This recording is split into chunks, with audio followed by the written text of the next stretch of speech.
Amber Heard, she's back in the news for a couple of reasons.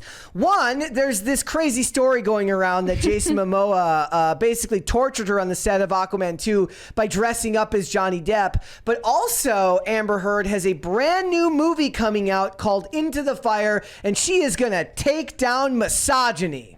Yeah, so In the Fire, the trailer came out today. My money on misogyny. All the discourse about it is like, I don't care about anything that Amber Heard is in, and I'm never going to support anything that she's involved with.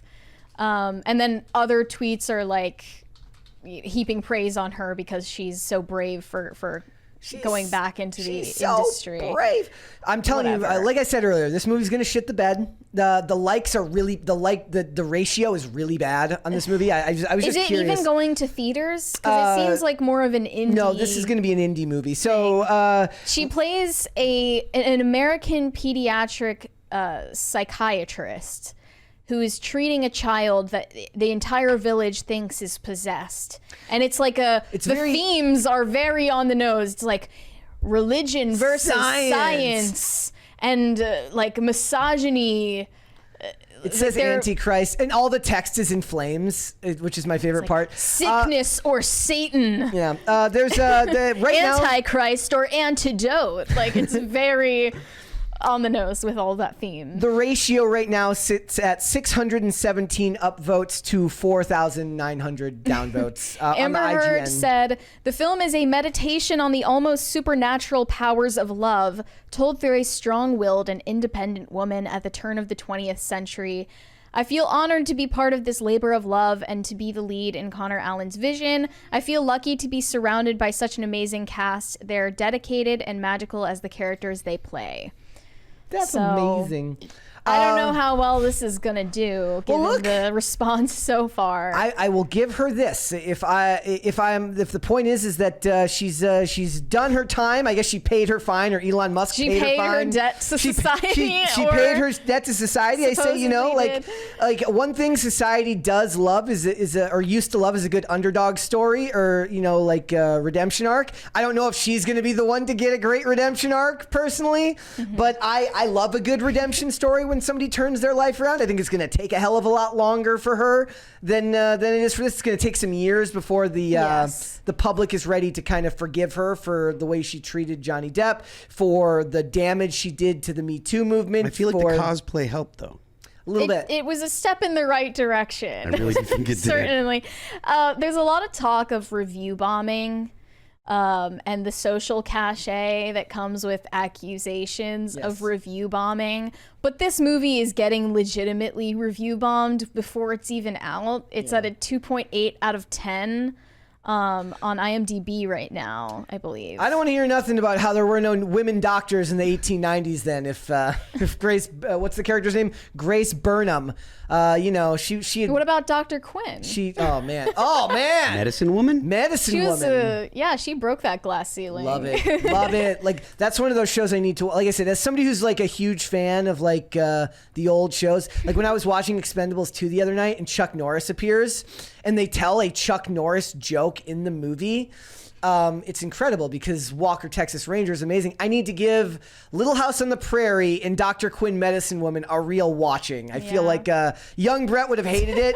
37-year-old Brett's going to be like, this rules. Young Mary loved Dr. Quinn. Did you? Yeah, I don't know why. Like, I love old television now because the world was so much simpler back when stuff was made back then. And the stories about racism, which contextually make sense for the show, don't fall flat because it's like, you shouldn't treat someone badly because of their skin color. Yep.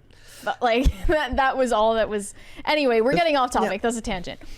The funniest part of this is Jason Momoa supposedly cosplaying as Johnny Depp to torment and bully Amber Heard on the set of Aquaman 2. I love it.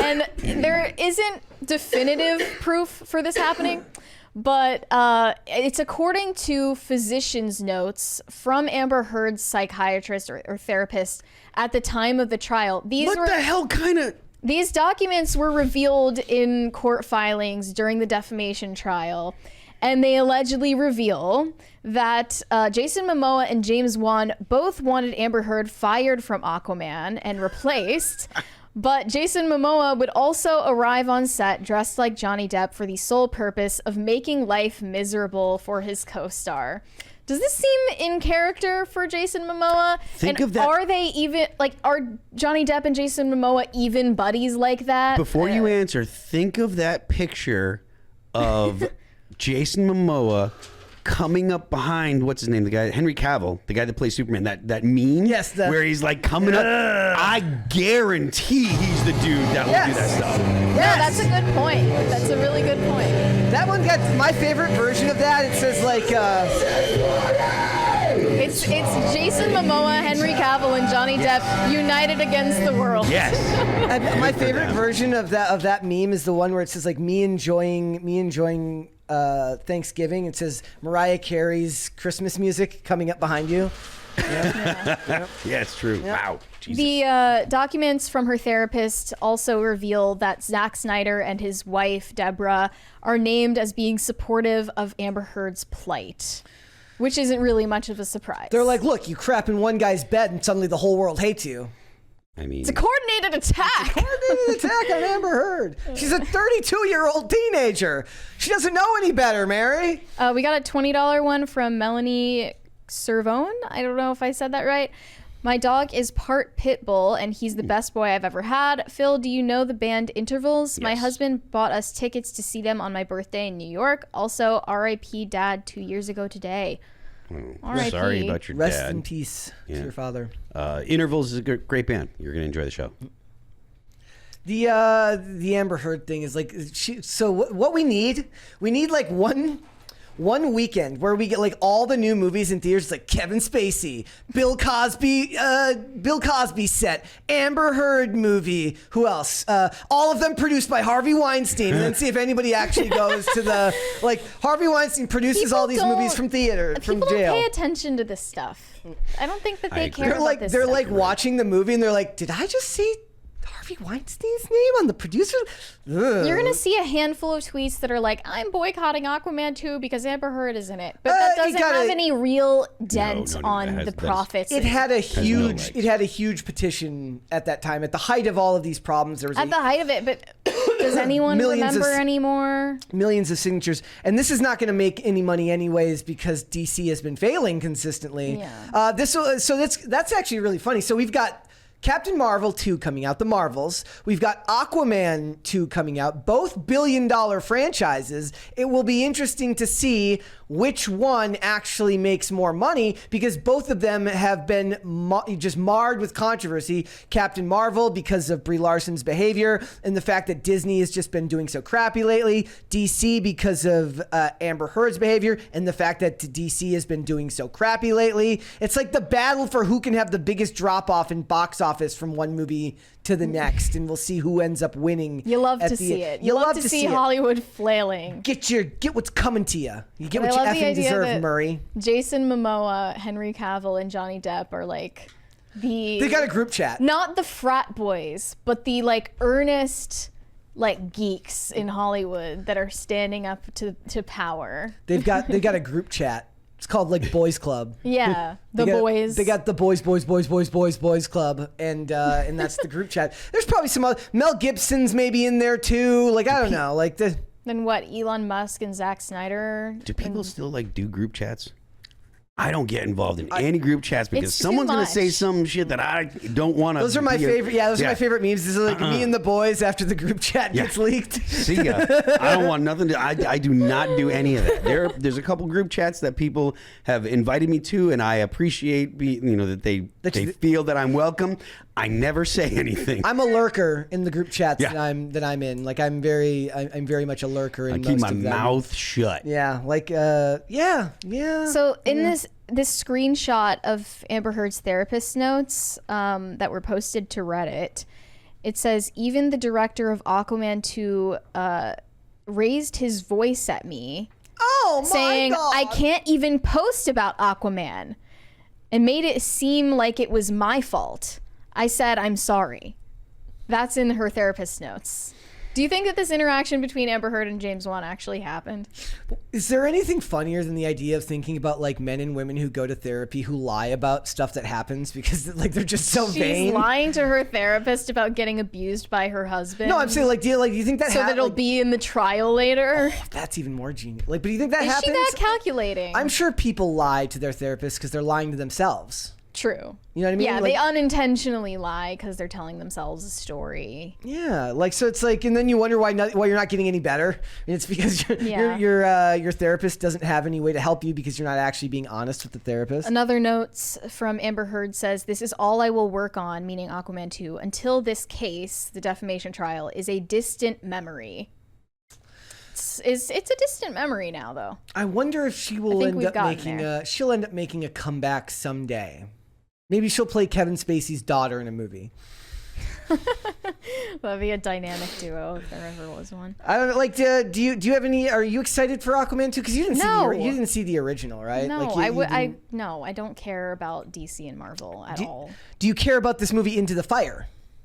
I might watch it. I don't know. Probably not.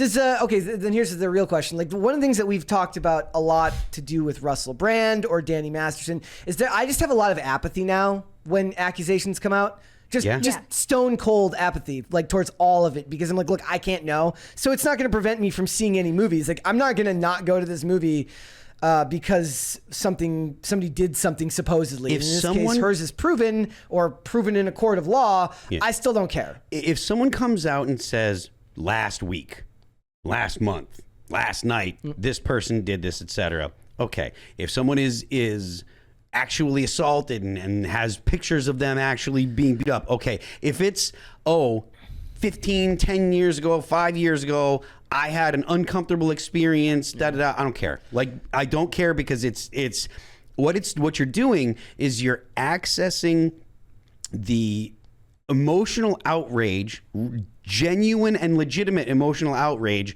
people have when they hear that a woman is raped, right? There is a gut feeling that most people have when you hear that a woman is raped, and you're like, that's awful.